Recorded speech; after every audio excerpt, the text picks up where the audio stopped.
నాకేదో doors close చేశారంట. ఏది నేనేదో రేపు మళ్ళీ వీళ్ళు వచ్చేస్తున్నారు, వచ్చేసిన తర్వాత నేను ఎన్డీఏకి వెళ్ళిపోతాను, నేను రెడీగా ఉన్నాను అని మీరు చౌకబారు ఉపన్యాసాలు చెప్తే ఎవరు నమ్మతారని అడుగుతున్నా. ఇప్పుడు కూడా అడుగుతున్న దిశ మీరేమీ చేయలేరు, ఇది తాత్కాలికం. నిన్న మాట్లాడుతూ నన్ను అవినీతి గురించి మాట్లాడాడు. ఇదే అమిత్ షా దిశ, ఆయన కొడుకు.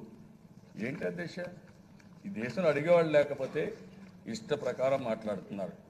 16,000 రెట్లు ఆయన కొడుకుల ఆస్తులు పెరిగాయి. నా ఆస్తులు 16,000 కోట్లు పెరగలా. ప్రతి సంవత్సరం నేను ఆస్తులు ఇస్తున్నా. 16,000 రెట్లు పెరిగితే, ఆస్తులు పెరిగితే ఎంక్వైరీ లేదండి? ఆయన వచ్చి దేశం అంతా వచ్చి నీతిపరుడుగా మాట్లాడితే మేము వినాలండి ఆయన నీతి? అదే నిలదీస్తున్న అధ్యక్ష ఈ సభ ద్వారా.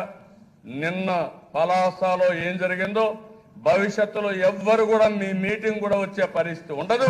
ఒకవేళ పోయినా అలాంటి వాళ్ళు రాష్ట్ర ద్రోహుల కింద మిగిలిపోతారు తప్ప ఇంకోటి కాదని చెప్పి కూడా నేను మీకు తెలియజేస్తున్నా.